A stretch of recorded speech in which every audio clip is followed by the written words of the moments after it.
dangerous.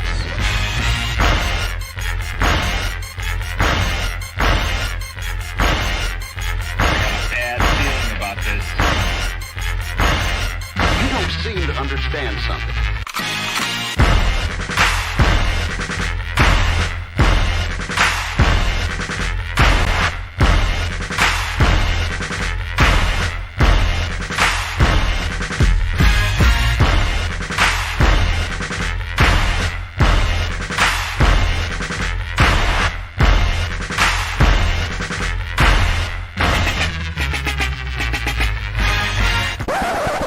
The thing that I like most about being a dad is that I see that I'm about to impact the world.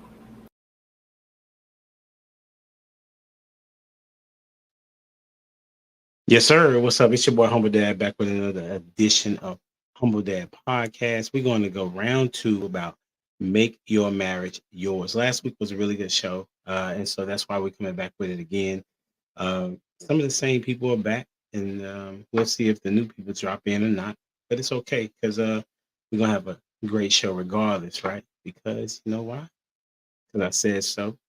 And ever since then, it's always been a thing for us to have a good show. And so I've been looking at different clips and listening to people as it relates to marriage. And one of the things that I notice is that everybody has something different in their marriage, but there are things that are similar, but there also are some things that are different and unique to their particular situation. So that's what we're going to talk about today. But before we get started, we're going to talk to you and give you our get to know you question, which is what is the most overrated way to motivate a team? What is the most overrated way to motivate a team? You know, and we're going to start with none other than Mr. Prototype. What's up, homie? I kind of just know what I'm coming off first. Can you hear me? Yeah, I got you. What'd you say? I said I always just know, like, as you're talking, I was like, oh, you're about to call on me. You know what I mean? So everybody can say that though, Prototype. You know, but let me introduce myself. You know what I'm saying? But, man, I guess the most overrated way to motivate a team would be financially. I would definitely say that's the most overrated way because, you know, no matter how much you'll do something for money, it's like you get tired of it. It's never enough. You know what I'm saying? So they got to do it for the love. That's the best way. But overrated way is to, you know, try to bribe somebody with, you know, financial gains. That's what's up. We're gonna start it at the front end. Where can people find you at, Prototype? You can find me at the Prototype Kingdom over on YouTube, TikTok, Instagram, man. We all over the place, man. Spotify. You know, if you want to need something to listen to on that ride to work, you know what I mean? So check us out. That's a bet. Make sure you subscribe right now. Hey, and then we're gonna welcome to the stage, aka Barry White of the internet, Mr. Lawson Translation. Good evening, sir. Thought I'd bring my own Riz. You know what I'm saying? What's happening? Oh my goodness. You know what? The most overrated way to motivate a team is to be too chummy with them, too buddy with them. Man. And what I mean by that is that familiarity breeds contempt. You know what I mean? So what happens is people don't have a respect for you over time if you're too buddy with them. You know, you got to kind of keep that distance with them. And I think people lean into the notion that if they're just my friend or my buddy, they'll listen to me. But most times they don't. They just take you for granted. You know what I mean? They don't respect your wisdom over time. So being buddy would is a wrong way to motivate a team. That's what's up. Appreciate you being here, homie. My pleasure. Hey, and welcome to the stage. She always chilling. She left early last week, but she's back on time, all the way from H-Town. Ash in the building. I swear, ever since I said I don't like Christmas, you've been gunning for me, but I'm gonna take the shots. I'm gonna take the shots. I'm gonna take. At least you know that the shots coming. You feel me? That is true. Let's see. I would say being too rah-rah. Being very over the top with it, with the theatrics. using your hands trying to talk to people because some people don't respond well to that. Just being loud and obnoxious when you don't know how to reach everybody because some people don't take that well. Yeah, that was some people at E-Tech. Yeah, that's what they told me. I couldn't talk with my hands. I'm like, you a liar. I can talk with my hands as long as I ain't being physical. But that's what I got. That's what I got. Appreciate you being here. All right, man. We got some more people backstage, and we're gonna welcome back to the stage Miss Jamie in the building. What's up? Hey. So my answer is kind of close to lost in translation, but I would say saying any job I've ever had that said we're a family, I didn't like that family towards the end. So I don't believe that is that is the most overrated statement I ever heard at a job was we are a family. You know, it's kind of like a little manipulative because you feel like you shouldn't be snitching on your family or holding your family accountable. I don't know. So that's my answer for that question. That makes sense. This makes sense. I appreciate you being here. All right. And the new moderator of the Humble Dad Podcast, Mr. J in the building. Hey, I appreciate the compliment, right? For me, this is gonna sound wild coming from me. The most overrated thing in my experience has been people who do too much talking, right? Not doing the 2 ears and 1 mouth for a reason thing. So I don't know. That's my short answer. You said the 2 mouth? Sorry, 2 ears, 1 mouth. Right. When people use that statement, we have 2 ears and 1 mouth for a reason. We should listen more than we talk. And I see that in leaders that they've most likely accumulated a lot of information and have a lot of experience, which is quite possibly why they became the leader of whatever group. So they get really excited about sharing all that and downloading everything that they've learned in like a 10 to 20 year span, in a 1 hour session. Right. So it's tough to kind of reel that in when you're just excited to share information. I get that. That makes sense. For me, it's when they said, man, y'all sure are doing a really good job. Like, who y'all talking about? Because I know everybody in here ain't doing good. Facts. You know what I'm saying? I know I'm putting my weight. that happens a lot in education. Man, y'all is doing good. We appreciate everything y'all doing. I don't appreciate most of what everybody's doing because they make my job hard, right? Like I'm teaching math, and the 7th grade math teacher didn't even do their job. I know you can't say they did doing good. So whenever they be like, man, y'all are doing such an excellent job. Can you please point out other people? You know what I'm saying? So those other people can know it ain't them. That's me. So that's what's up. I appreciate y'all being here. It's gonna be a good one. I'm interested in the answers that y'all have for some of these questions. I thought long and hard about how to kind of come up with these questions, seeing as though some people are married, some people are single. So when I'm asking the question, I'm asking it from the perspective of a marriage mindset. So just keep that in mind for those that don't know what I'm doing. Okay. And so the first question is, how are married rules established? I wrote that wrong again. How are married rules, or the rules to marriage, can I say? Right? How are the marriage rules? How would I say that? How are the married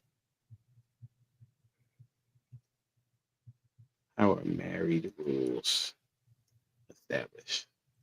Now, what I mean by that is, because we're talking about that every marriage is kind of different, right? So how are married rules established, or how would you like them to be established? Or what rules have you seen established, or how have you seen them come into being established? Does that make sense of a question?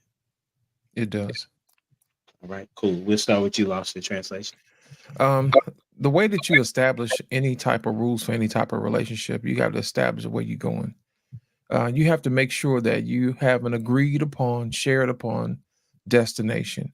And from there, you can establish, outside of, the basic rules of the skeleton of the framework of the relationship, what else can we add to it? Because if you don't have a specific destination, then or a destination, you can't plan for the trip. You see what I'm saying? It's like packing a bag for the beach, but you're going to the mountains. You know what I'm saying? It's not an agreed upon location. So that the best way to handle that is to say, hey, look, what's important to you? What's important to me? And if both of those align, what's the destination? So that's how that works. And I'm gonna go with Jay Zilla today. Next. Man, oh man. Yeah, I can echo that sentiment. I feel like, a key component to that is communication. But I love what you said. What is our goal? A lot of people start planning and getting married and just, coming in with this idea of what that looks like, but you haven't communicated that with your partner to figure out, do we even have the same goal? Like, what are your 6 month to a year, 5 years, 10-year ultimate retirement life goals? Those should be, discussed frequently, right? And with as much love as possible. And then I'm going to kick it to Miss Ash. You must know I don't have nothing. Must know it. Must sense it. I'm gonna go back to what I used to say all the time: the foundation, the root work. Nobody's laying a solid foundation. I think that's where the rules come. But like Lost in Translation said, you got to do that groundwork first. First, we got to map out where we're going instead of just getting in the car saying, "Hey, where we end up is where we end up," and then both of us trying to get out the car because we can't stand the road trip nor the person that we on the road trip with. And I'm gonna go with Miss Jamira. Is that how you pronounce it? Jamie. Jamie. Oh, baby, let me wake up. Okay. I was like, dang. Thank you. Yeah, the name though. Should I make it? I think I'll probably make it short. I'll just put Jamie. Okay. So I agree with Lost in Translation as far as goals. So, okay, for instance, if the goal is marriage, I do say map it out, but I also need to know what marriage looks like for the person, because a lot of times people want to mimic a marriage that they seen growing up. And the marriage that I seen growing up looked like this, and the marriage you seen growing up like this. And assuming that we both have that same ideal of what marriage is a disaster. So just kind of like really having a discussion, and I would say like revisit it once a month or so and be like, okay, are we still on the same page? Do you like this rule? Does this rule not fit you? Like, is it uncomfortable for you? Because a lot of times people, we set rules and then we're like, we never come back to them, and somebody's building resentment while this is happening, right? So it's just as when you treat a child. I would think I discipline my kid, set a rule. It looked like he doesn't like it. He's having an issue. I revisit it. Hey, is this a struggle for you? We need to back up. We need to like make this into small increments before you can really get it, or you don't want to do it at all. And so just coupled with that, just like a real clear cut plan is what I would say. For sure. Appreciate it. So you Prototype? Yep. I would say it's trial and error. Because who are we giving advice to, right? If we're talking to a young relationship, right, young couple, you're really kind of just learning what the do's and don'ts are when you're young in your 20s and you're dating. You're learning what you don't like more than learning what you do, right? So you know what you don't by late 20s, you're like, oh, I know what I don't like. You don't necessarily know what you do like. So you're establishing those rules on the way, and it's like whatever doesn't break the relationship, and y'all have those conversations like, all right, look, this is a rule. I didn't like when you was too flirty with that guy, you know what I'm saying? And she's like, well, I'm just trying to be nice or whatever. And you're like, that looks suspect to me. So now when we go out and to these parties and we're hanging out, you're now establishing rules. So it's trial and error when you're young and trying to figure out if this person is the right match for you. You know what I'm saying? Opposed to being older in your 30s and dating, then you kind of understand a little bit more about what needs to happen and what doesn't. But when you're young and if that's who we're talking to, it's trial and error, and you just got to be willing to go through those ups and downs of whatever's going on. So That's an interesting take. Anybody want to respond to that?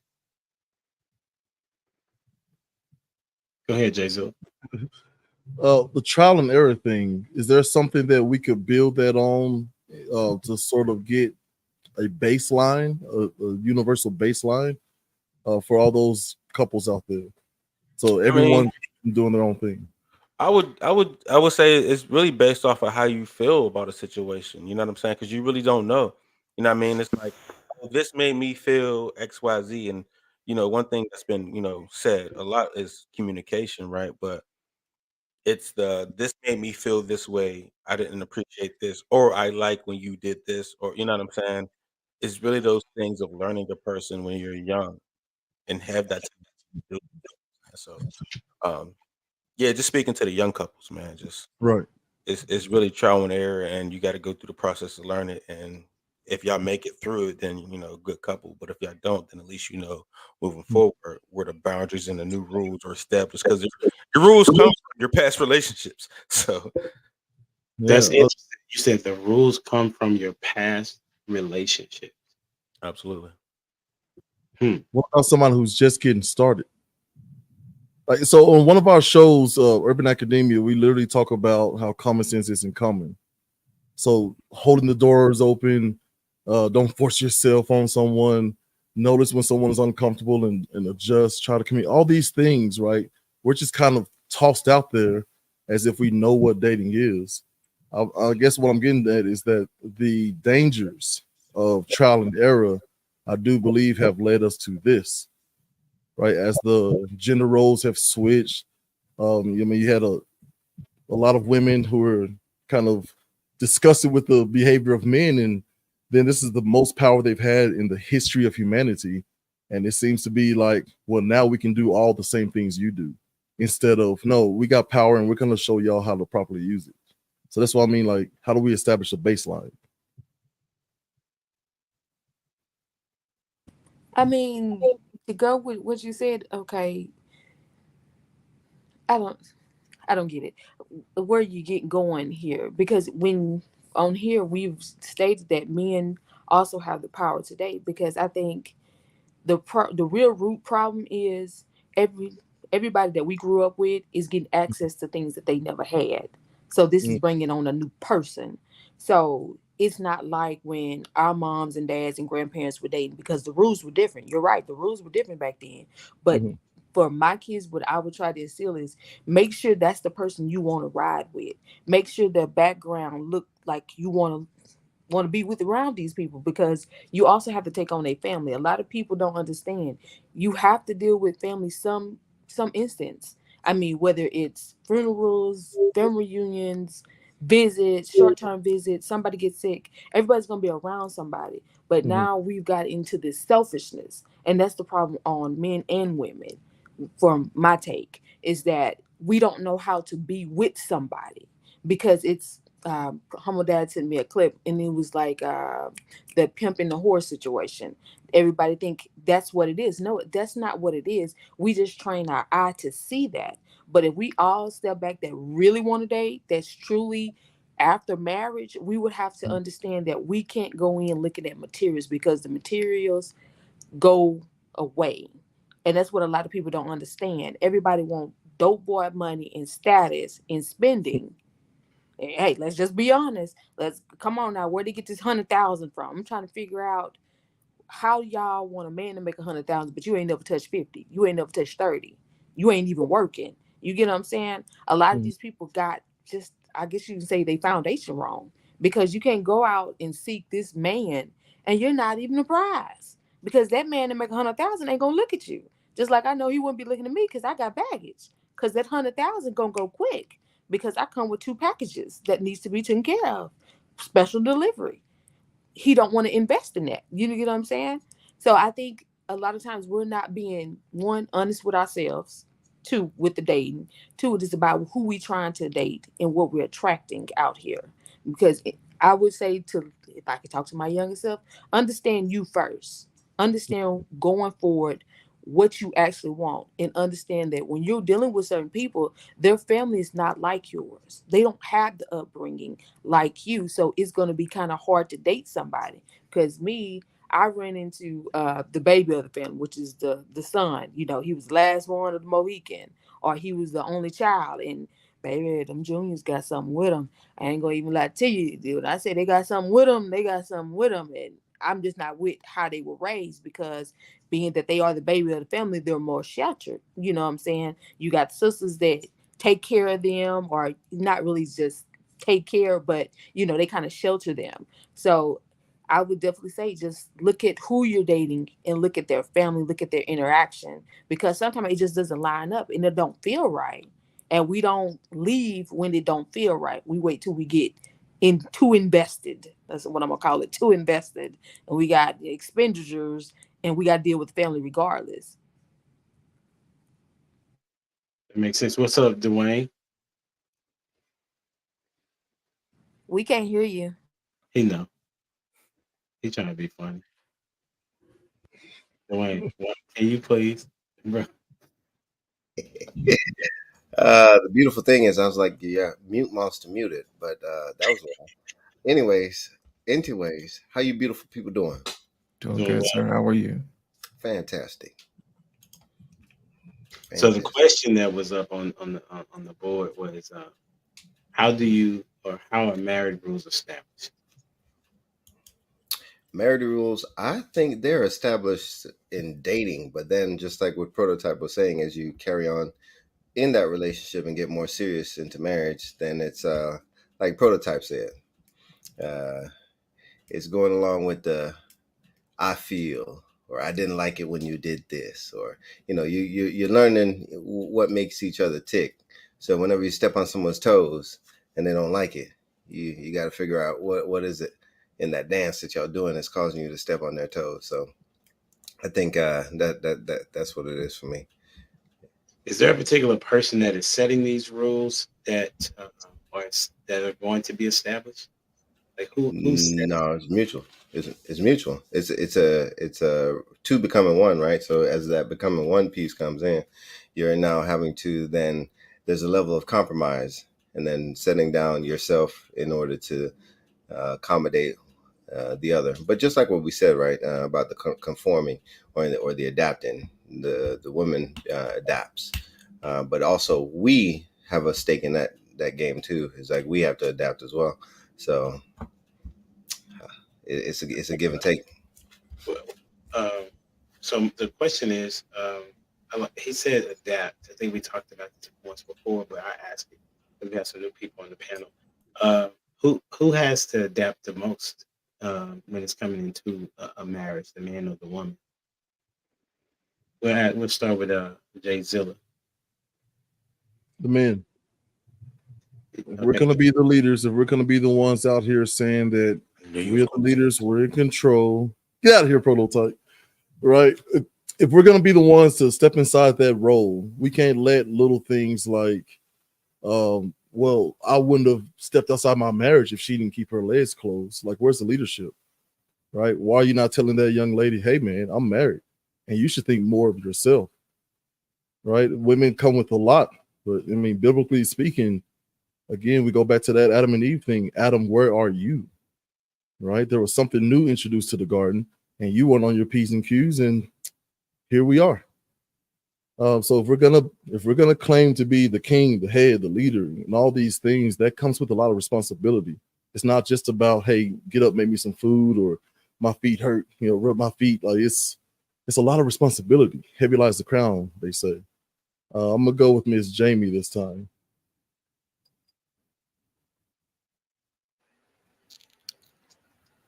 Repeat the question again, so make sure I give the right answer. It's the most in a relationship or marriage, man or woman? I would say a man. Okay, just even in a relationship, okay. Can I give an example? Okay. All right. So I was dating somebody, and they talked to multiple people, and I remember having this conversation. Okay, like 10 people right? And I was like, okay, well, you're used to talking to 10 people. Are you sure you're able to talk to one person consistently and be satisfied with it?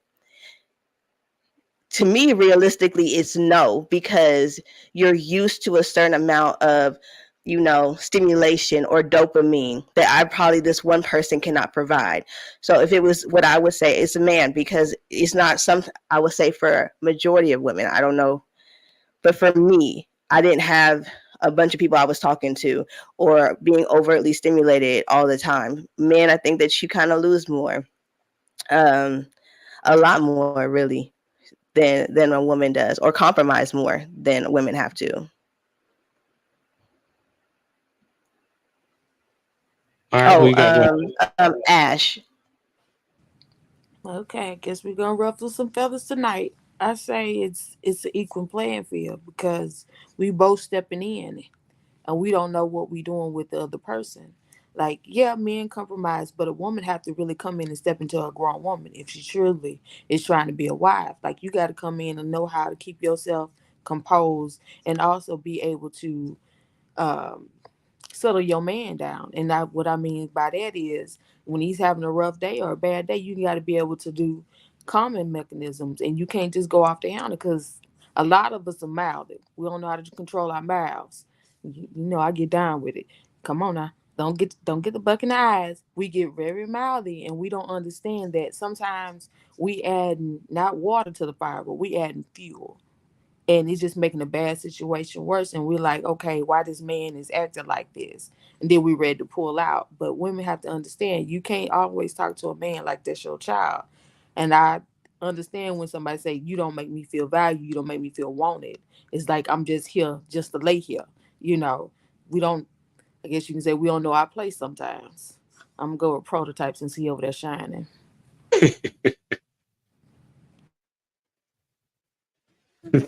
Oh, the low blow. I knew what Jay Zilla was gonna say. Oh, soft sucker ass.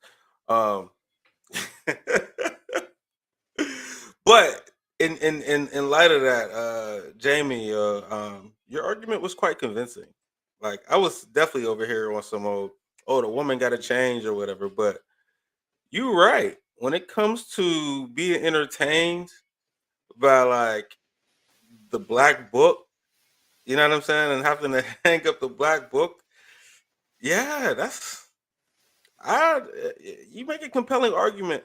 And then I was thinking on the flip of that, you ever notice when guys date, let's say a guy, a hood dude dates a woman outside his race, like let's say he dates a white girl or a Latino girl, they start learning to speak Spanish, or they start dressing preppy, like, you know what I'm saying? Like, dude, I know you from the hood. Like, you eat pork now? Like, you was a Muslim before you met this white girl.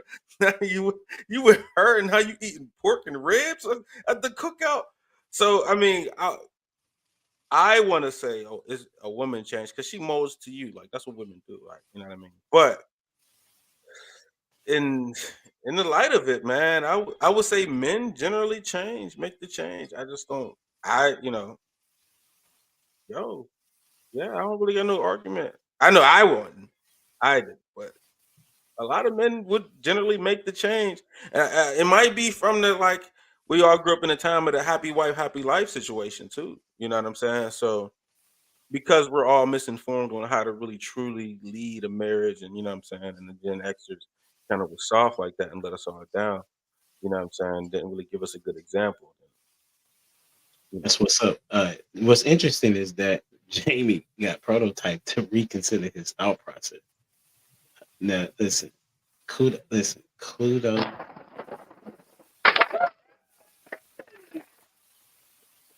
the first time in history, I think, on the show. Who you got going next, Prototype? I want to go with Loss. I don't think he spoke there. Appreciate it. The answer is both. And I'll give you an example why. The purpose of marriage is to become one. Am I not correct? Okay. You're taking two unlike items and putting them together to make one. I'll give you an example. I'm a little bit of a cook. Okay. You're trying to make a custard, which is a homogeneous type of dessert. Okay. You got eggs on one side, which is a completely different nature from a different animal. And you got milk from the other side. Anybody knows that you have to heat up the milk. Now, what happens is if you pour the milk in the eggs too fast, you'll have scrambled eggs and milk. However, what you do is you take a little bit of that milk and you pour it in a little bit of the eggs and you whip that together. And that's called tempering. In each relationship, you have to temper one another. Just like the man has to temper himself when he's aggressive. You know what I mean? He has to learn how to be soft. Just like a woman likes to be soft, sometimes you have to temper her to be a little tough. And what happens is once you put those two things together and you slowly add them together, then you get something that is much better than the two things that were separated from the beginning. You'll have a delicious dessert now versus something that is unsavory, like an egg and a milk. And I think what happens is in relationships, a lot of people try to force one person to be something that they're not. But in essence, you both have to change and you have to denature what you have been, just like those proteins in the eggs and the milk. You have to make sure that those come together and you have to whip them. In a relationship, you're going to beat on each other. And eventually you're going to find out exactly through time and pressure and heat. And then after that point comes together when you're cooked, then you become something that's better than you were. In other words, the sum of the two parts become greater as a whole. And I'm going to go with Dwayne next. I feel like we need to do this like this afterwards. You know what I'm saying? Like, That was a hot take. Sure. Now, Dwayne, you can respond to that or you can add on too. What you got? Or disagree. What you got? Dwayne got the mute monster on again. No. Come on now. Let me make it. I was speaking under my breath.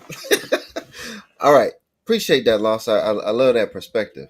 And I'm tempted to agree with you, except for this small detail. If they are, the women are the weaker vessel, that tells us we should be able to be capable of taking more. And I think believe in relationships, that is it. And I'm glad that you used the word beating up on, right? Because it's wrong for a man to beat up on a woman, like physically, right? It's both ways is wrong, but in society typically it's the man beating up on the woman because of the strength imbalance. But I also believe that based upon women and how they're built, I think sometimes we as men get emotionally beat up on as well. So we get it from society, right? So we'll get it from society, but because of the way that society treats men, I think that creeps into the marriage as well, and how the women treat the men within inside of the marriage. And I think from an emotional standpoint, I think sometimes that gets overlooked, right? So just like what you said earlier, Lost, about keeping that temperament within inside of an argument, we can't just go off and it's frowned upon if we go off and lose our lid and lose our cool. We're looked upon to keep our composure, keep our cool, right, under all circumstances, right? If the woman flips up, they get a pardon at times. They get more of a pardon than we do. I'll just put it like that. You said they get more of a pardon? Oh yeah. From who? Let's take a look from us, because we are supposed to look past those transgressions, right? So meanwhile, let's say for example, we are to filter the things in which we say, because we know it's not what we say, it's how we say it. So we got to make sure that present or whatever it is, we package it real nice and real good, and then we present it to them. Can we get it wrong? Absolutely, we sure can, right? but the thing is, we actually thought about the process in presenting it. Sometimes, I'm not sure about y'all, but sometimes it becomes a little reckless whenever it comes to it. There's not enough care that may be put towards how things are then delivered to us. So that's one example. What y'all think about that? I gotta say, why is it allowed? Like, why you can't say something about it? I mean, y'all know I speak all the time. Men got feelings too. But my thing is, why have we allowed my species to be so outright disrespectful towards y'all? I mean, you want a man to provide, cook, well, if he can cook, but you want him to go out here, break his back on this job where these people is giving him the 3rd degree, but then got to come home, listen to you, bitch, about something that's probably fixable if you give him time to deep breathe and then go fix it. My thing is like, I think we need to take gloves off, start handling women. I'm not saying beat up on nobody. I'm not saying that. I'm just saying, in reality, you need to check that, because at the end of the day, you gonna get tired. Everybody gets tired. Everybody got a doomsday. And doomsday, when you blow up, whether it's get physical, you say something out of rage, but it shouldn't be like that. Like, to me, I feel like women really need to start reeling in that mouth, because nobody really want to hear it. At the end of the day, I know my kids don't want to hear me. So sometimes I got to take a chill pill before I come in here and get the hooping and hollering and stuff about something that I can talk to them better about. And that's one of my things I'm trying to work on. But hey, they push my buttons. Hey, you get what you get. I'm work in progress. But I'm just saying, like, we really have to stop this babying. Like, come on now. Like, you ain't in person no more when she get to talking crazy. Yeah, I hear that what you're saying. I'm gonna come back. Go, I'm gonna add on to it in a minute. Jay Zilla, what you got to say to that? Say no. That's a good. Jamie raised the hand, so I'm gonna go to Jamie, and then if Jay Zilla want to go, he can. I think the real problem is people are not comfortable with their emotions, to be honest. So like in my household, I have a son, remember I told y'all, and it was very important for me for him to be able to express all of those emotions. Like, I didn't even know that boys have a harder puberty than females until I had to go through it with him. And the testosterone kicked in. You know how y'all chest poke out and the voice change, and y'all I don't know if y'all want to, but I'm just saying. Anyways, so what we created was he'll come in and be like, Mom, I'm not happy right now, and this is what I'm thinking. And so I'll be like, what you need, 10 minutes to go off, or you need 15? What do you? And I would allow him that space to just say what he needs to say, right? And then if he cuss in there somewhere, I'd be like, you know what I'm saying? You can't cuss at your mom like that. But I do understand. So, and then we would go through and say how, like, okay, you're mad, but why are you really mad? Like, is it because you can't control the situation?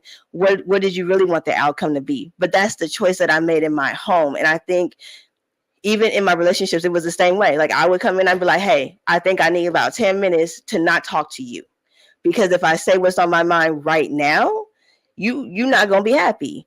But that's because I'm comfortable with my emotions enough to be like, hey, I need a timeout. I need 10.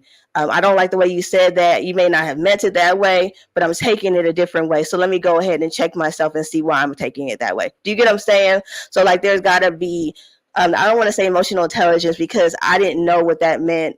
I never heard that word when I developed this system in my home. It was just, we're going to keep it real here. And I don't got time to try and figure what your faces look like or what that means or any of that. If it's a yes, it's a yes. If it's a no, it's a no. We're not playing any of those games. If you're hungry, say something. If you're not, then you're not hungry.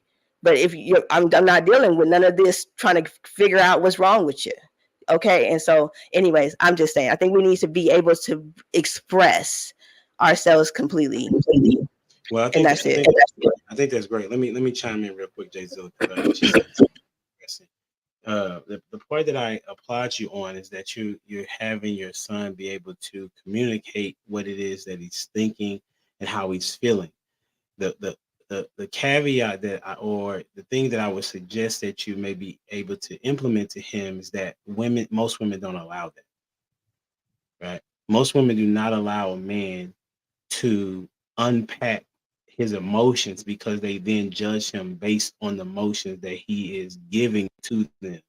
So I would say to him to be very wise in his decision making when it comes to women, because he's not gonna, in this day and age, and even days in the past, he's not gonna have that type of freedom.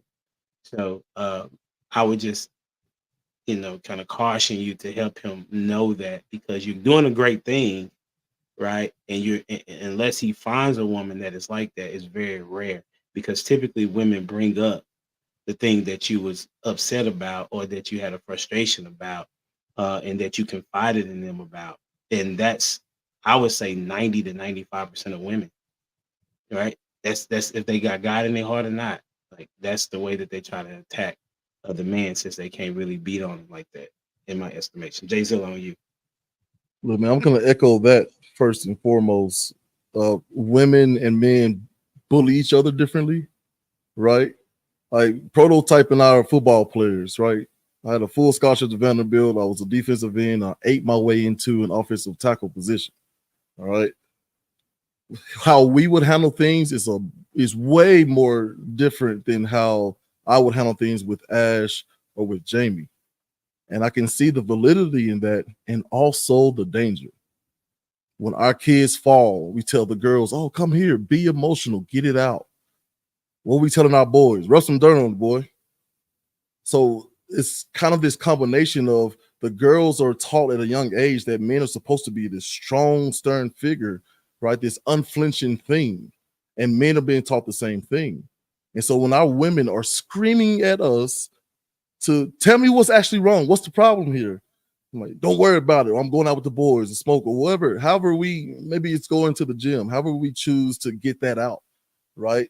One of the biggest things I had before I started going to therapy, I didn't realize that going from such a high level of sports and aggression to, best way I can describe it is civilian life.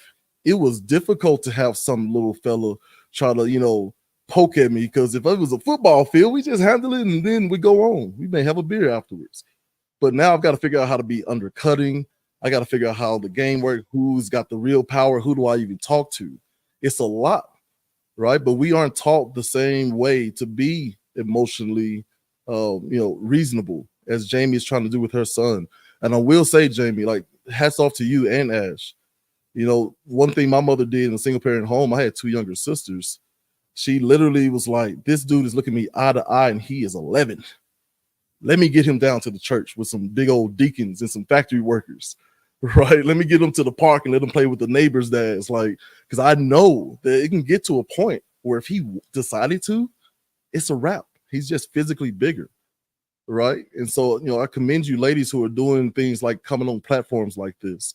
Now, look, real quick, the ideal of you prototype saying that you knew I was going to say something soft like that, I'm just reflecting the words that God said. Adam, where are you? A man shall leave his family and to be joined with the wife. You shall love your wife as Christ loved the church. What was Christ doing? Christ spoke at least 4 languages, as far as we know from the book. He also gave a bunch of parables covering a myriad of different industries. Consider the fisherman, consider the taxpayer, all these things. So he was doing a lot of adjusting. So your beefing is not with me, it's with the Bible. Let me add to that, right? I would.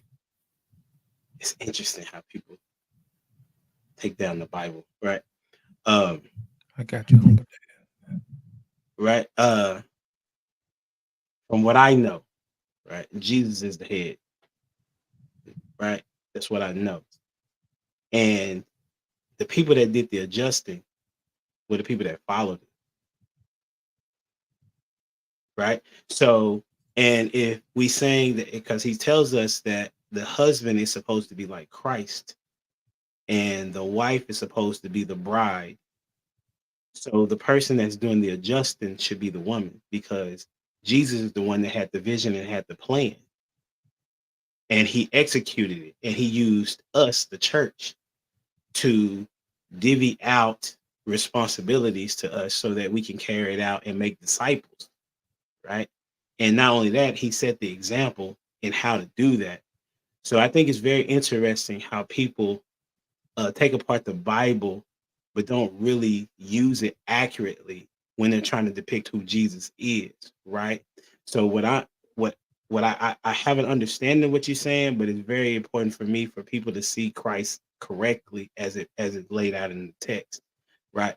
So men, And what I see is that men don't have a vision. Like we can talk about that, right? Men don't really have not equipped to know, okay, this is my goal, this is how I get there, and this is who I need to help me get there, right? I can understand that premise.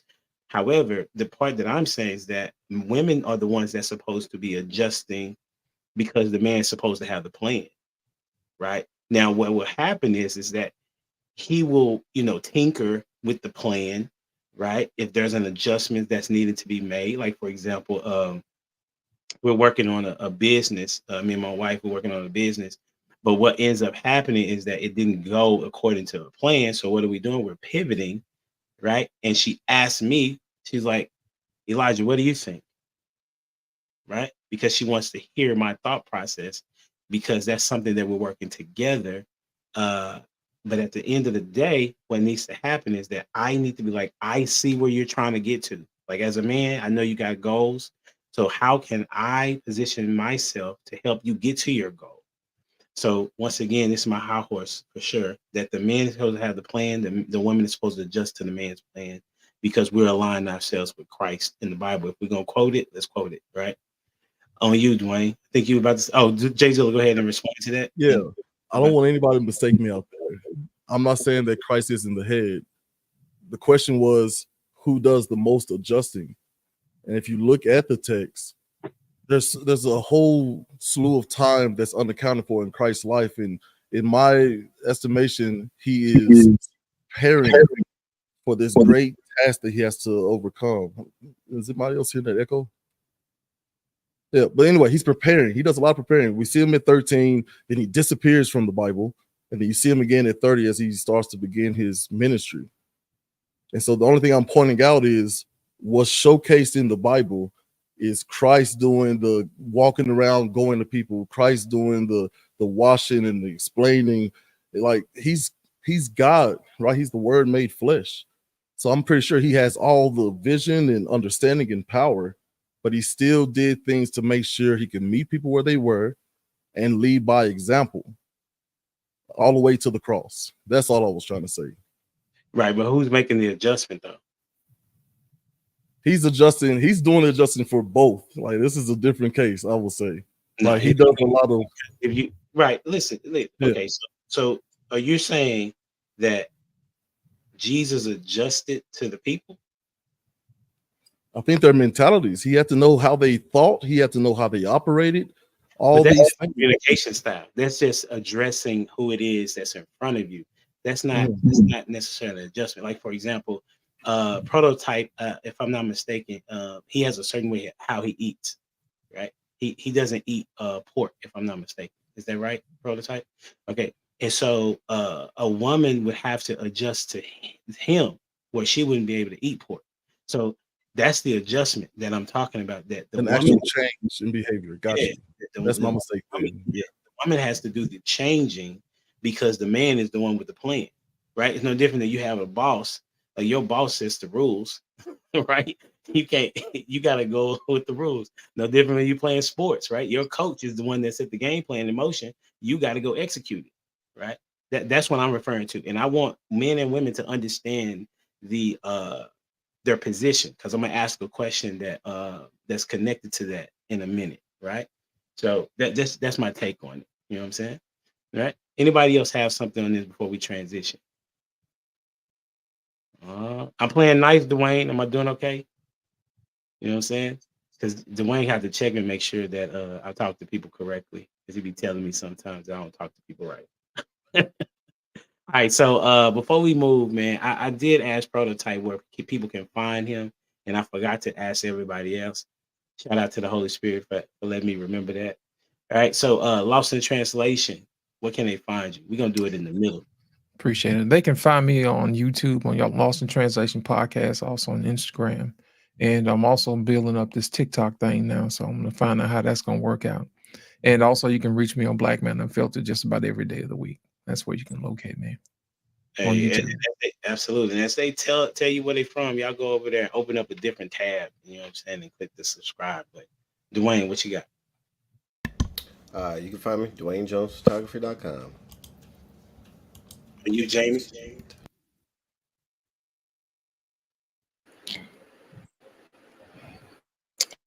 You can find me on Facebook, Instagram, and TikTok at Jamie Radiance Moorhead 7 every day. Oh, that's what's up every day. Jay Zilla. Yes, sir. So we have 3 podcasts right now: Redeemed Life, Urban Academia, and the What the Frap podcast. But you can find all of that and more at studiogwb.com. That's what's up. Appreciate it. Ash. Ooh, the salt. But anyway, you can find me on Instagram, 360.diva. I have everything linked. My new project that I forgot to post today. Mom, what is it? Mom Unfiltered. I'll link it together because, like I said, it's a work in progress. I be forgetting to post up on there. I just do it straight from 360.diva. You can see me cooking because it's another thing that I'm doing, another page. But yeah, Mom Unfiltered and me just doing my normal talking stuff, ranting and raving. That's how I got here. Oh yeah, you can find me at home when I show up. Humble Dad, Monday night, 9:00. Tune in. Absolutely. Hey, make sure y'all support everybody that's on the platform. Everybody's doing big things in their own space, and then they come here to collaborate and do even greater things. And don't forget, hey, I don't know if y'all know on the panel, but we had 991 in subscribers. So trying to get to that 1,000. That's the first goal, obviously. Hopefully we can get that tonight, if not by the end of this month. All right, so that's that. And so we're going to transition to our next question. And the next question, I think, is connected to what I was kind of talking about a few moments ago in connection to changing, right? And who changes the most, right? And in my opinion, some of y'all said both, but in my opinion, I think the woman changes the most because she's having to get on the guy's program, right? But not necessarily saying that the guy doesn't supposed to compromise, right? That's what I'm not saying, okay? Because in order to build a team, there is going to have to be some accommodations that take place, right? If you look at it from a sports situation, a great coach adjusts to his personnel, right, or her personnel, right? All right. So here we go. The next question is, how would you handle a person changing in a marriage? So there is, there's a conversation where a woman or a man, they'll say, well, we outgrew each other. Right? So that's why we can't be together no more. And so my question to the panel is, how would you handle a person changing in a marriage? And we'll start with Prototype.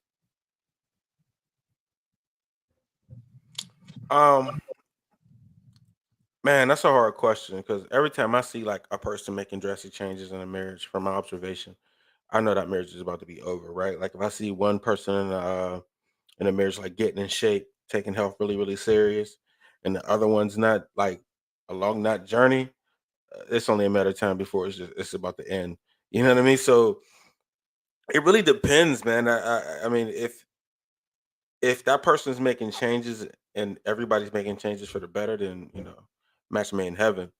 But if somebody's changing and the other one's not, there's really no way to handle it other than, there goes the separation. You know what I mean? And it's only a matter of time before we're like, oh, it's with mutual interests or whatever, or however they get divorced nowadays. So I got you. Who you got next? I ain't gonna do it. Let's go with Dwayne. Appreciate that, Prototype. Man, I say how to handle it. Change is relative. So we gotta, is the change good or is the change bad? Okay, cool. If the change is good, how do you handle that?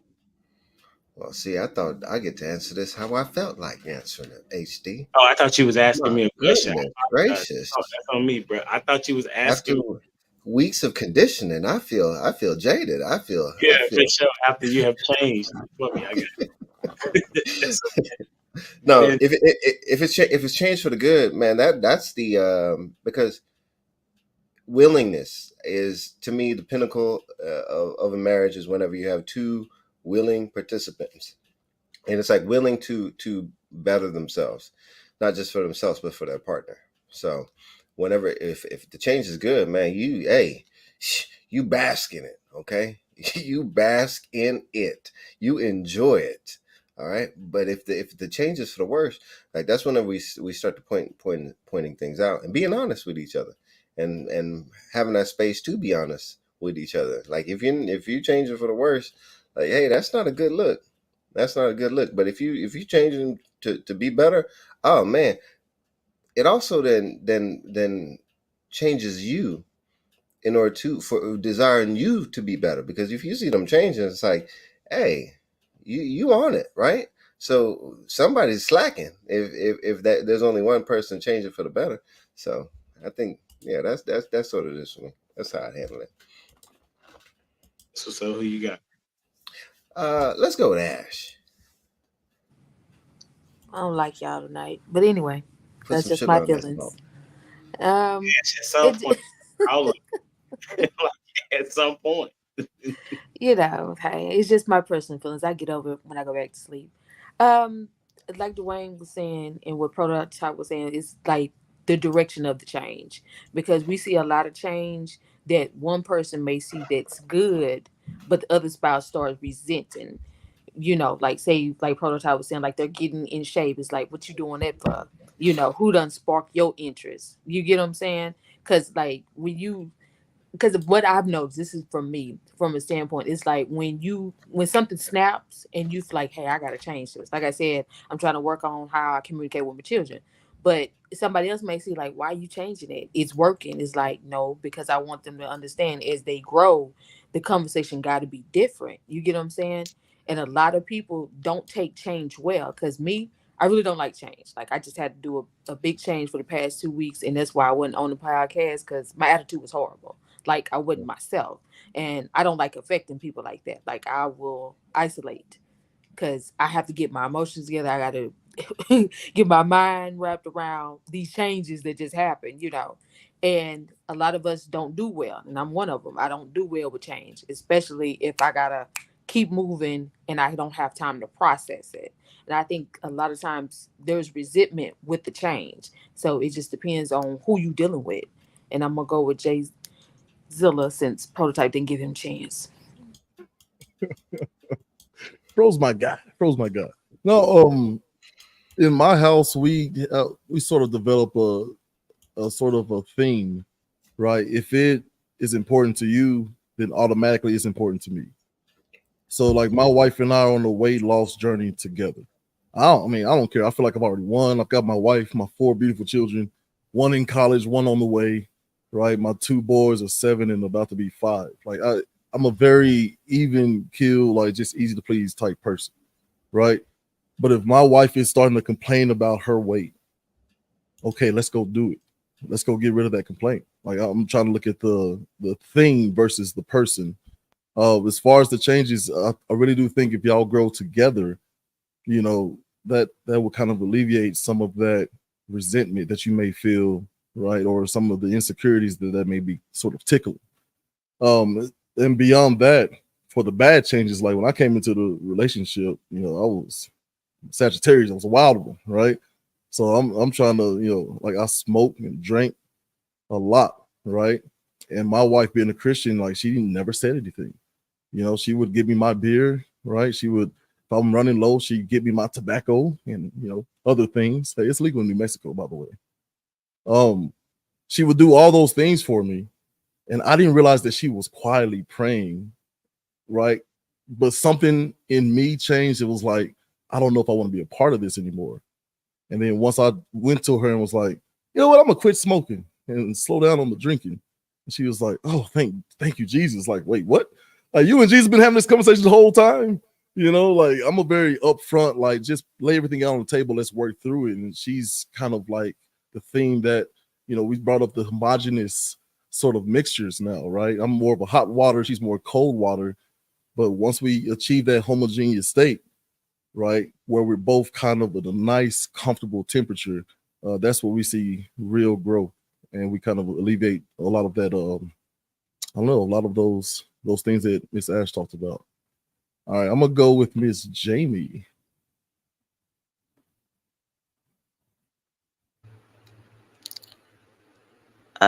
Sorry, I feel like there's a delay on my end, you guys. So when I hit mute, it doesn't do it automatically. One of my favorite sayings is the only thing constant is change. And so, and plus, I'm like a goal setter, which is probably like the worst thing that anybody could ever deal with. And so, there's like a goal setting for absolutely everything in my house. And then steps how we get there.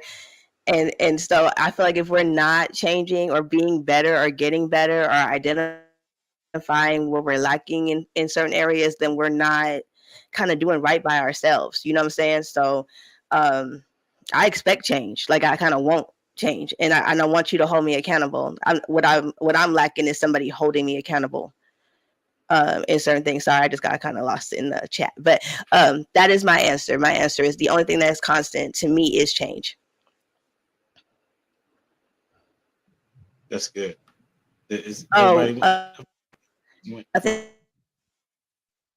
Floss, how you went? Not yet. Let's get it. Not yet. The question is, how would you handle a person changing in marriage? Or how would you handle? Yeah.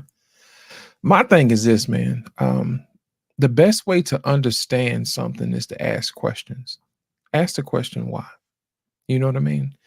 Because a person may want to know that they want to change, but they may not know the how. I may know the how. You see what I'm saying? And if I can facilitate how I can help you to change, then that's a good thing. Another question is, I want to know the why. You see what I'm saying? What is it in you that makes you want to change? You know what I mean? The why. Is it because you don't feel that you're desirable anymore? Is it because you feel inadequate? Are we dealing with some type of insecurities? You know what I mean? I need to know why. If that's the case, then that means we may have to pivot to a different direction. We may need to lean into therapy. You know what I mean? Or say, for instance, you may not feel like you may be strong in your walk with Christ. Well, that's a different type of direction. Well, we need to learn how to pray. And we need to figure out exactly what it is you need to do so we can get you comfortable where you at. My thing is sometimes people like to change for the sake of change. But my thing is this, if you're not changing for the better, for the betterment of who you are, which would actually inevitably be better for the whole family, then it's useless. So it's my imperative to know why you want to change more than anything else. I always have this question I always say, know your why. You know what I mean? If you know your why, then you can know your where. You see what I'm saying? Then you'll know exactly how to get there. And if you know your why, you know your where, then we can figure out exactly the how. And then if we can do that, then we can get you where you need to be. So my thing is this, handling change requires asking questions. And then once you can answer those questions honestly, then at that particular point in time, you can handle the change a little bit better. It's more palatable to the other person. That's really good. When you said you got to have an open mind when you're communicating, right? Right. And I think that's a part that may be missing when people are in relationships, Right. that it has to be said a particular way in order for it to be received. Now, there are times that how it is that I'm saying it, I can't find the, you know what I'm saying? I can't find the particular tone in which to delay it. I think that that what happens is that I'm speaking about me. I'm so passionate about what it is that I believe in that my tone can come off as aggressive, right? It's when I'm talking to a woman specifically, right? But if I'm talking to a dude, it ain't nothing, right? Because it's like, okay, he talking to me in this aggressive way, but they don't mean anything other than he just trying to get his point across, right? So I think that's a really good thing to communicate to women. And on the flip side, I would say that as a man, I got to understand that when she's speaking from an emotional position, that she's not necessarily saying anything bad to me. This is just how she's feeling in that moment, right? So it's a point of where we both got to give each other grace in that part of communication, because communication, as they say, rule the nation, right? And if one person is an internal processor and the other person is an external processor, then that right there That's a crazy. It's not even a balance. It's just one may have to concede. You know, one may have to say, you know what, you process things not necessarily slower, but you may be a 12 gigabyte, right? And I'm trying to unleash, 30 gigabytes to you at one time, right? And I got to be like, okay, if I want them to receive what I'm saying, I got to be like Jesus. We talked about this before. Communicate to them where they are and how they will receive it. That's why it was so dope that Jesus would use parables, right? Like they couldn't get away from saying they didn't know what he meant because he went directly to where they were. And I think that that's a part that is needs to be implemented when men are communicating with women and when women are communicating with women. I think I said that men are communicating with women and women are communicating with men. So for me, I would say how to handle the change is to, if they're doing something good, I think there should be a recognition and applause for that. Now, Lost said why, and I want, hopefully the why is a positive why, right? As opposed to an interrogation type of why. Those are two different whys for those that are listening, right? So can you give me some information on what made you want to make this change? Like, why did you want to do this all of a sudden? Or why is it important to you? Yeah, why is this important to you? Right. Yeah. What do you see is going to come about from this change? Right? How can I was reading this post and it says a question you can ask is, how can I help you or assist you in what it is that you're trying to do? One of the things for me and my wife, we're going through the Bible for the year, right? And so we get to take this journey together. And sometimes I'm ahead of her, and sometimes she's ahead of me in the reading. So we get to have that connection and that conversation. So we're growing spiritually, right? So, and then we get to ask questions and make comments and state and things of that nature. So I'll say, good job, babe. Like, I appreciate you being consistent, and reading the word. And I really appreciate that you had this dialogue with me. Another change that happened, I'm a big sports guy, if y'all can't tell. And she's not necessarily a sports fan. However, I made a comment about it, and we had a situation where we had a disconnect in our communication. But once I explained to her that I'm not, well, what she took in that she thought that I wanted her to know all about basketball. That's what she received. Well, once I heard that, I explained to her, no, I don't want you to know about basketball. I just want you to hear what I'm saying. And you can chime in if you will. For those that don't know about sports is no different than a drama series on TV. You know what I'm saying? If you watch ESPN or any of these platforms, women specifically, if you watch them, you'll get to see the outskirts of sports, and be able to communicate with your man if he enjoys sports. And then for the guys, you may not like, I didn't like reality TV. Do y'all watch reality TV? All right, bet. So Real Housewives, I didn't watch it until I met my wife, right? But we got to this one that's called Married to Medicine. And she found one that we will be able to watch together. Right? And so even though she knew that I didn't like reality TV, she found something that we could watch together, dialogue about, and even take bits and pieces and implement it into our marriage. And that's the part of making your marriage yours. You take bits and pieces from different places. Ultimately, the framework is the Bible, hopefully, So that's my spiel, And so as we, I think everybody got a chance to talk on this one. I wanted to ask, as we transition to after coming from the change, and this is just going to be a free for all conversation. So if you get yourself ready, if you want to respond to it, you can. If you don't, that's okay. The question is, how do you know when your love or respect is being reciprocated? How do you know when your love or respect is being reciprocated? Just so y'all know, I think that's a phenomenal question. Okay. That's me patting myself on the back. You should. I can tell you when. It's when they initiate gratitude without you doing something first. Yeah. Because what happens is most times when we do stuff for other people, it's because they've done something for us first. And we kind of feel guilted into doing something of just because they did something for us. You know what I'm saying? We feel like we owe them something. But my thing is if somebody does something for you first, you know, initiates the reciprocation, I think that is when you know that you've been appreciated. That's how you know you're being respected. You see what I'm saying? It's no different than if a husband came home and, you know, he brought his wife flowers or whatever because she cooked a good dinner last night. Well, what if he brought her home the flowers before she cooked the dinner and say, you know what? I really do appreciate everything you do. And she hadn't done nothing. You know what I'm saying? But after that, she'll feel like, well, I guess I better sleep with him now. He did bring me some flowers. That type of energy is different. You see what I'm saying?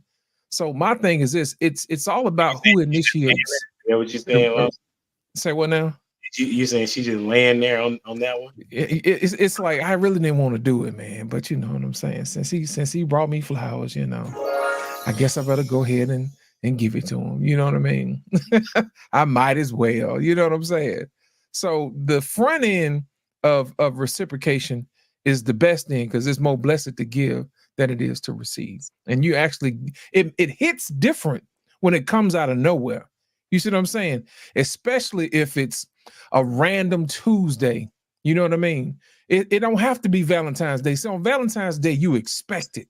You see what I'm saying? And it's like, we got to go through the ritual. I got to take you out to dinner. I got to get you the flowers. And at the end of the night, it's on and popping. However, if you do that on a Tuesday night out of the blue, to me, that means that it means more because that means that person had been thinking about you the whole time and you didn't have to do anything to do it.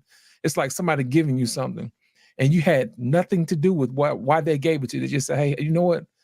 I really do appreciate you and I'm going to show you that I appreciate you. So that's how I look at it. That's how you know you're being loved and respected. That's what's up. That's good stuff. Anybody else want to go?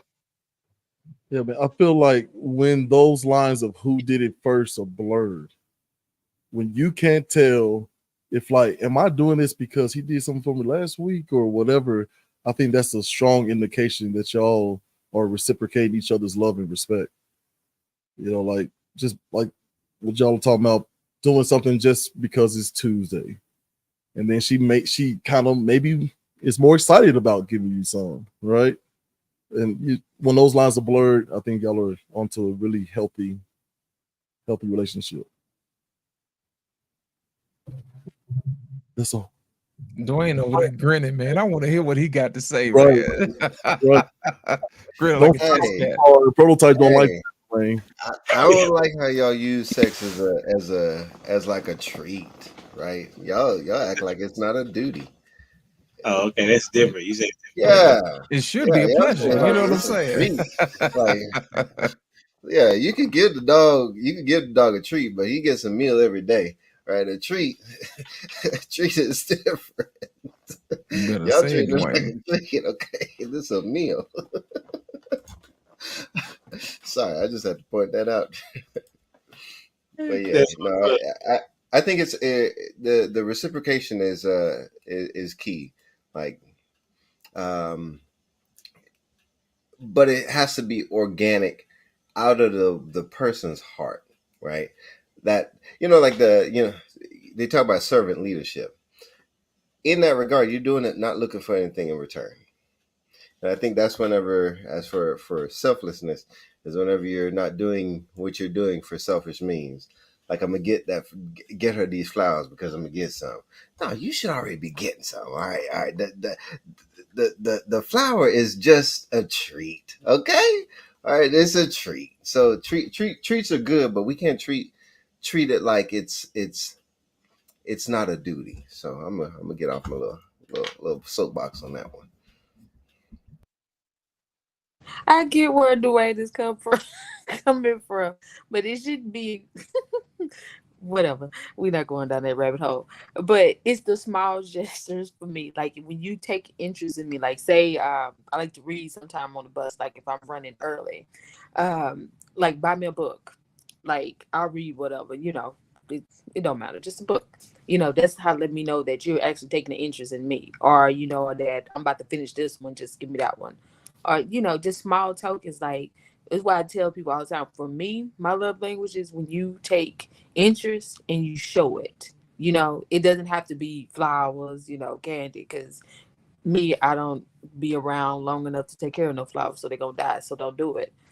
Like, if you show interest in me, like, buy something that's tailored to me. Like, everybody on the panel knows, except for the new people, that I like to play video games when I am in the spirit. Like, buy me a character, some for $4 or something, or buy me a little token or something.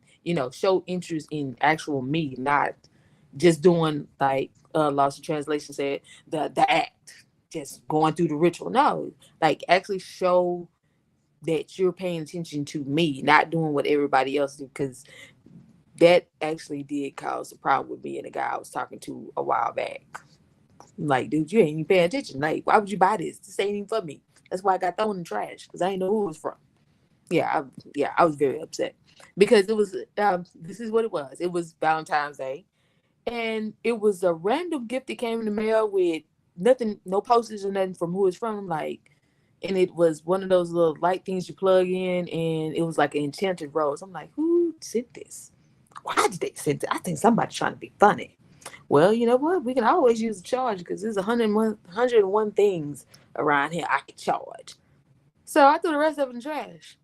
And then, I was like, did you send this? Before I threw it away, I did ask. I said, hey, did you send this? Like, no, I ain't do that. What am I do that for? Okay. Well, I don't know who this was for. The mailman got it wrong and put my name up. Trash it. Then later on, it was from him. Like, why would you buy that? That's not my character. Like, do something small. Like, buy me something to eat.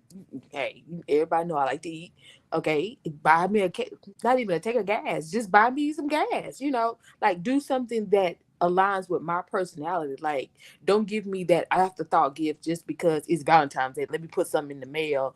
Let me just do this to pacify you. Don't pacify me. Like, if you're not going to take an interest, move around. There's always somebody else that's paying attention. Like, if you're not going to pay attention, what you doing? Holding up space? These kids holding up enough space. I don't need that. And I think that when people are not conscious enough, everybody's feelings get hurt. Because I was like, why would you do that? And then, I went. Like I said, women don't know how to control their mouth. I went there, and I didn't really cuss, because one of them kids was around, but it was just like, why would you do this? Like, don't waste money on something. Don't waste your last on something that's not tailored to me. Like, if I get to know you and I know, hey, you like to smell good. The last one I bought you, it was hidden. It was hidden. You might need a refresher on that. I'm going to do that because that's more tailored to you, because I know the last one was on point. That's what you want. That's what you need. And then, if you shop at Macy's, you get a little gift bag to go with it. So you got something to carry your stuff with, and you smelling good. Hey, let's run with that. But I don't think people think outside the box. That's why I was talking about the selfishness. You got to step out of self to understand who you're dealing with. That's a follow up. Oh, here he go, prototype. So this one, I was sitting here thinking about how to really answer this question, man. And there's a lot of little examples. Like, I have a lot of examples I could use, right? Like, when I my first girlfriend that I knew she loved me, when back in teenage love, when I would come over, she always had like honey buns and knew how to make my oodles and noodles the way I liked it. You know what I'm saying? So, like, soon as I would pop over, she would like heat up my honey bun. We sitting there watching BET videos. She'd bring me my honey bun, and then right after that, bring me my my oodles and noodles with hot sauce in it. Just, you know what I'm saying? Like, she knew how to make it. Just, I knew that was like the puppy love, right? It's the making sure I'm comfortable whenever, right? It's the, oh, I know he's drinking. Let me pop over there with some chicken. You know what I mean? It's that kind of stuff that like makes the transition. Oh, I know he's gonna have a hangover. Let me make sure he got his Gatorade. It's that nurturing. But we could limit it to that all day, right? But truly, for me, when I know my love and respect is being reciprocated, it's availability.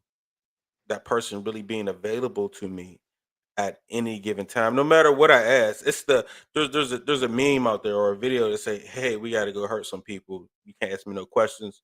But you go and they're like, "Whose car are we taking?" Right? But it's that kind of like you call that person at 3 o'clock in the morning, they answer. 4 o'clock in the morning, like you know what I mean. It's whenever you need them, they're there to talk about whatever you want to talk about, to hear whatever you gotta say. It's the hey, I'm drunk right now. This is my 20. I'm drunk.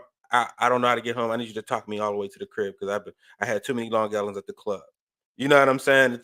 It's that availability is when I know like love and respect is being reciprocated. You know what I mean? So it's not just the gestures. It's not just the sex or whatever. It's just the I'm here for you whenever you need to talk. I'm here for you whenever you need help moving. I'm here for you when you know you need me to help you study. Like it's whatever you might need. You know what I mean? Like it's the I'll hold the flashlight for you when you're changing a tire. You understand what I'm saying? It's the you're taking the trash out. All right, let me go ahead and put the trash bag in while you're taking the trash out because I think that's asinine for real to make a dude take the trash out, come back, and then put the trash bag in the trash can. Blah blah blah blah. Like she should at least put a new trash bag in the can. Like, you know what I'm saying? It's that kind of stuff, though, is when you know your love is real. Well, You know what I'm saying? So a selfish woman going to say, you need to finish the job. Dump her. You know what I'm saying? But a real woman, if she see you taking the trash out, she going to put the trash bag back so you don't have to go through that process all over again. So that is such a phenomenal take. That was a bar. A That was- whole bar. phenomenal take. Listen, man. Go ahead, Lost, what you gonna say? You know what? Here's my thing. I'm glad Prototype said that because it reminded me of a conversation I had this morning with a friend of mine. I told her, I said, the proof of love is the investment of time. What you love, you'll spend your time with. And I think Prototype did an excellent job of conveying that message. And I want to thank him for bringing that up. That was spot on. That was good. Anybody want to respond? Oh, he took it, huh? He dropped the mic, is what you said? Prototype. Yes, he did. I be right sometime, man. Listen, hey, listen, what hey, he said in the back chat. Did you read what Dwayne said in the back chat? Listen. Feed me entertainment. Listen. And Ash was right on it. Like she said exactly that. Women want to be entertained and want to be fed. James, what you think? Hilarious. James, what you think? Is that true? Where's this? No, I agree with him. I agree with what Prototype said, to be completely honest. I'm not talking about that statement that he made. I'm talking about his statement that he's made in past conversations is that food and video or food and entertainment is how you can hold a woman. He's right. That ain't a woman. When she said food, I was like, I understood it. I was like, yeah, like give me some food. She was like, put some gas, something, something that makes sense to me. Like everything else don't make sense sometimes. Food, you always winning. Like he said, honey buns, I understood that. You know what I'm saying? Honey buns and like a good Coke. You feel me? Like this the Food Network tonight. We had custard, honey buns. I'm just saying that food go a long way because after a long day, you got you go $20, go or $30, go get what you want, and then if you know why you do it with 20, like why you need more? Because I'm not thinking about them kids. That means I can eat by myself, so that 20 gonna go a long way. But you said 20, then you said, "No, give me 30." I'm just saying, depending on what your mood is, you can do 20 or 30. Because depending on when I get off now, I'm right at happy hour, so I can go get me a burger, or I maybe can go to Chili's. It just depends on how much time I got and what I'm trying to spend. Because sometimes 20 is a win for me because I like going to Sonic. I don't know what they doing with their burger, but baby, you can find me over there after I get off sometimes if I got the time. Mind your business, Prototype. Ain't nobody care about you shaking your head. I get it. No, I get it. I understand. I used to be addicted to Sonic too, but that was 20 years ago. And guess what? I'm You still better not ready say to it, grow up. prototype. I'm child size. Thank you.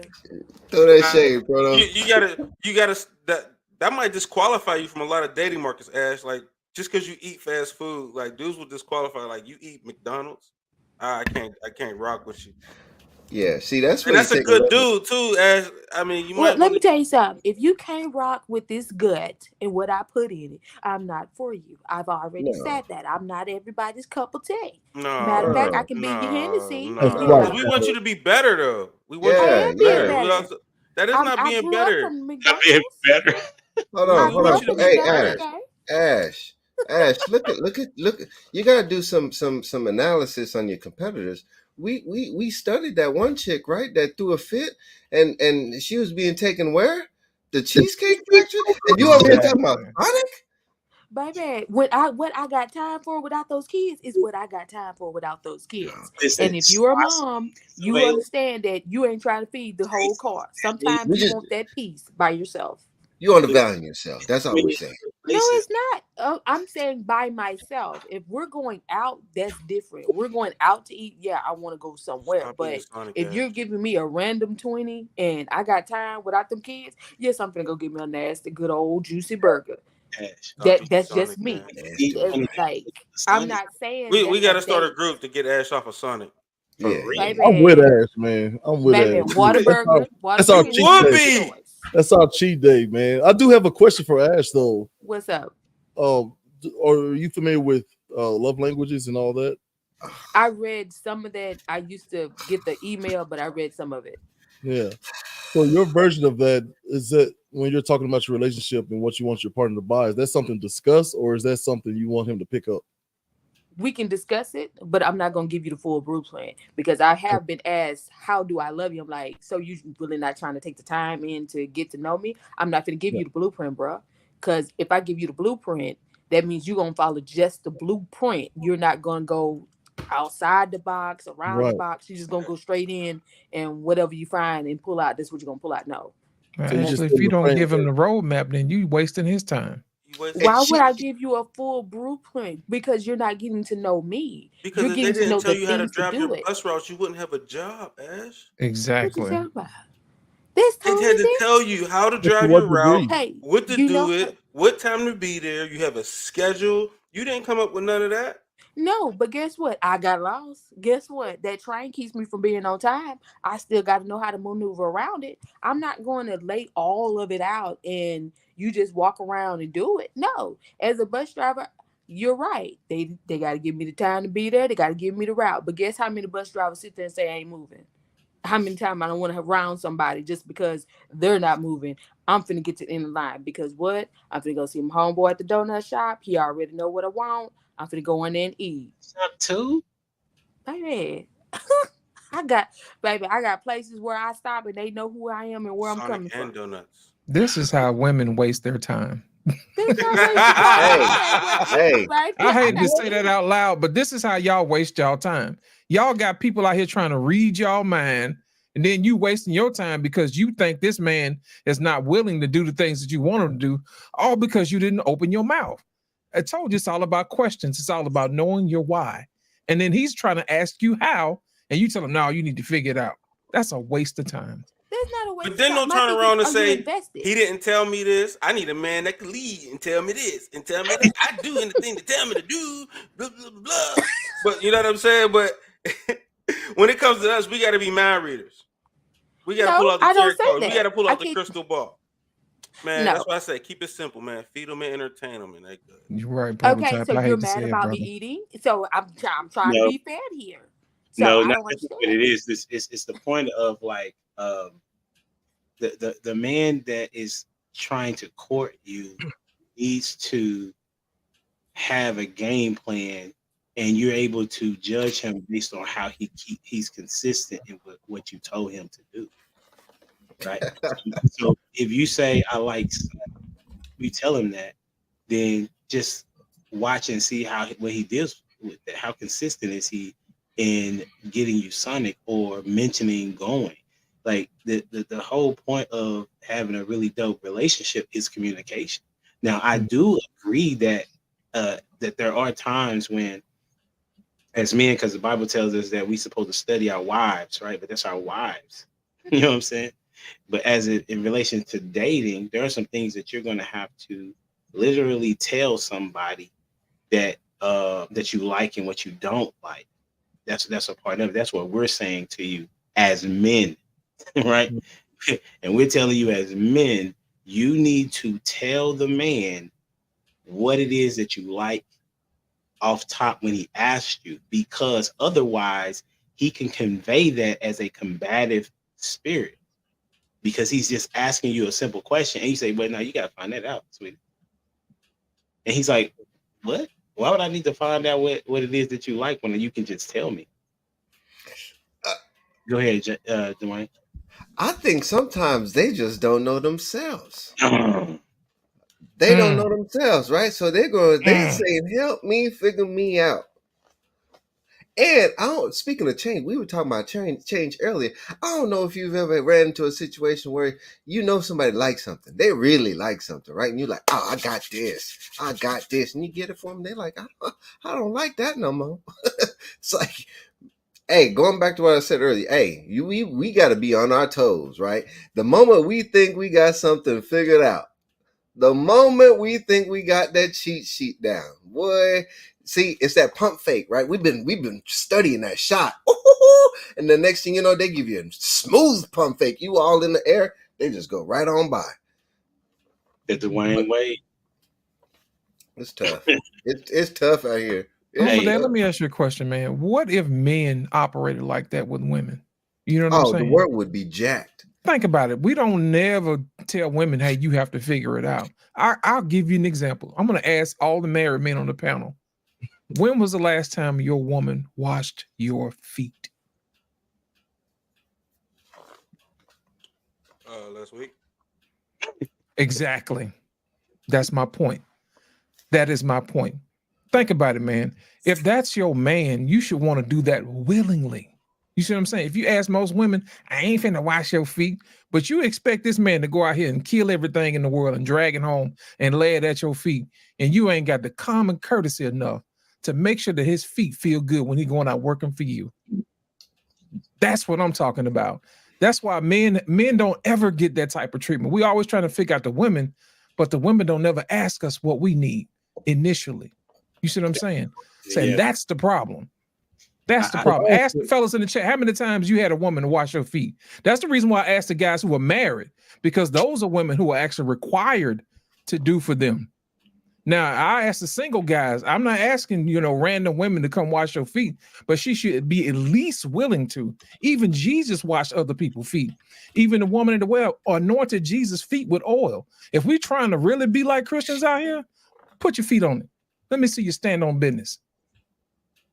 So I don't know if that's exactly, this is what I was trying to figure out with Ash, exactly to what degree, because she said, yeah, I'll tell him some things, basically setting up and stop me if I'm wrong.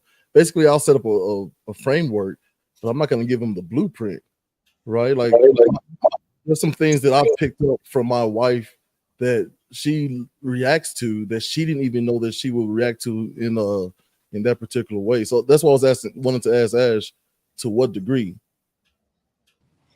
It depends on what you giving me. Like I said, I don't lay it all out, because if you're not giving me the time and energy to take the learn, like I said, the little things, like you could call me like in the middle of the day, sometime when the kids ain't here and I got solid quiet, the house is bone quiet, I'll be in there on the game. Like there's times when I'm off work and on the way home, you can pick up what I'm doing. That's why I say I'm not going to give you the full blueprint to me. Like I want you to invest some time to learn. Like Lost in Translation said, it's that timing thing. Prototype said it's to put that time into me. Like I'm very I guess you can say what is it when you do the same stuff over and over? Repetitive. Again and again, whatever that is. Predictable. Think of the word, whatever that is. Yes, consistent. I do that. Yeah, I'm my daily routine is consistent. So like when I do have spare time, or if I am doing something extra, you'll know. You know what I'm saying? Like okay, you're not at home. What you doing? It's not about, to me, it's not about you knowing the blueprint. My thing is you studying what I'm doing to know when I'm not doing the ordinary. You know what I'm saying? He says, I get that part, but if he literally asks you the question, how can I serve and how can I make you happy today? The statement should be whatever that is. It may be nothing. It may be I need to go home and take a nap. But just say nothing. Say that. You know, that's Just what I'm say it. saying. It's like it depends on the character. Because see, we doing a general because some guys don't do that. You know what I'm saying? Some people want the actual blueprint. But he and just you did. say, what? What you said? I said, but he just did though. See, there it is. There it is. But I'm just saying, some people don't do that. So sometimes I don't feel like doing all that. Because Ash, sometimes let you me- catch me with my phone off. Ash, let me help you out, baby. You can't help me. How about meet him with gratitude and say, you know what, I really do appreciate you thinking about me. That is an option. And I think that's an option that women really need to exercise more often. Even if you don't need anything, you say, you know what, I appreciate you thinking about me. That goes a long way. Okay. Jamie, you got Exactly. that's good. Jamie, No, what you saying? I just was agreeing with Lost in Translation, just the appreciation, maybe just because I think about it like this: people don't have to ask you anything. Like I don't have to wonder if you hungry. I don't have to ask about your day because we live in a popcorn society. Men could go on only. Well, I can't say that. I don't know. They could go somewhere and entertain somebody, you know, for $3.99 and not have to deal with all of the extra. And so, and women can do the same thing too. So I think if we just have a little bit more appreciation that somebody is really taking up the time out to even call us or give us some of their time, it would be nice. That's all. And I mean, like as an entrepreneur, you know, if I take the time out to talk to you, I would appreciate you just being happy that I because I could be making money is what I'm thinking. So anyway, sorry, I was agreeing with Lost. So, hey, we're gonna get out of here. Did anybody have any last short words? Yeah, it's that I could be doing something else with my time. Oh, did she say that? You know what I'm saying? I did. That was so disrespectful. I could be doing something else with this. You know what I'm saying? That's just such a spit in the face. That's I missed that. Who said that? See, Jamie said that? yeah, man. I could be making money.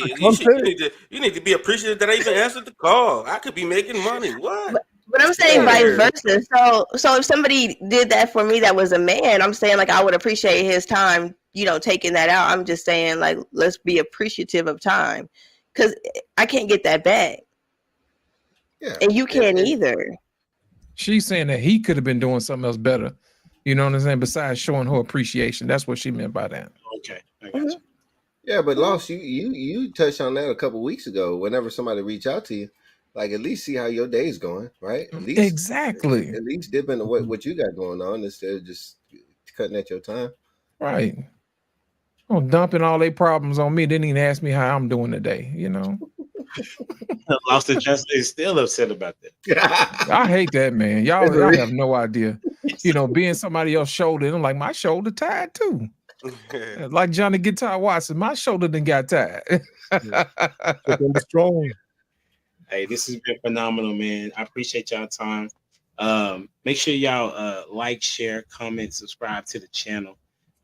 And we'll be back next week. I don't know the topic just yet, but I'm sure me and Dwayne will come up with something great. Like whenever we have a conversation, I'll be like, oh, that'd be a good topic for us to discuss.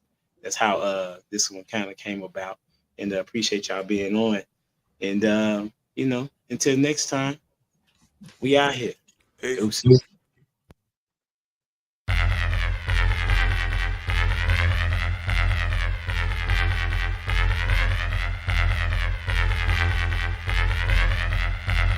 The boy is dangerous.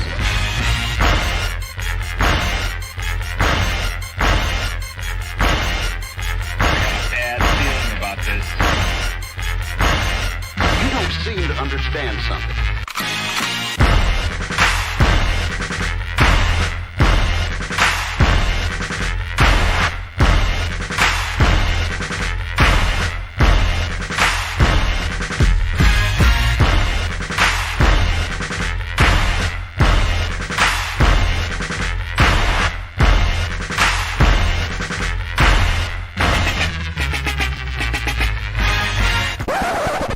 the thing that I like most about being a dad is that I see that I'm about to impact the world.